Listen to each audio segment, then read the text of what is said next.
Jaguar XF is a car credited with revitalising Jaguar, and it's a car with two personalities. On the one hand, it's a refined cruiser, it's beautiful to look at and it's lovely to be in. On the other hand, it's a bit of a nutter on the roads when you need it to be. The XFR is all nutter.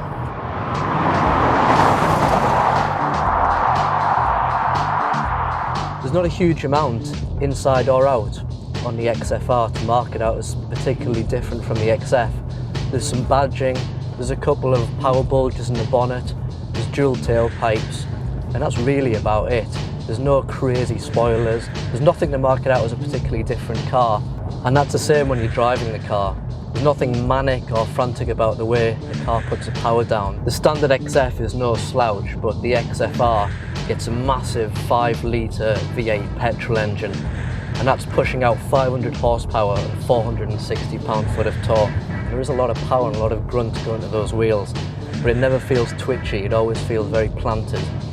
What you can do as well is sharpen things up even more by selecting the S mode. Inside it's the same classy interior as the XF, and you'll notice a lot of the dials and switches from across the Jaguar family, but if you want to turn it up a little bit more, you can.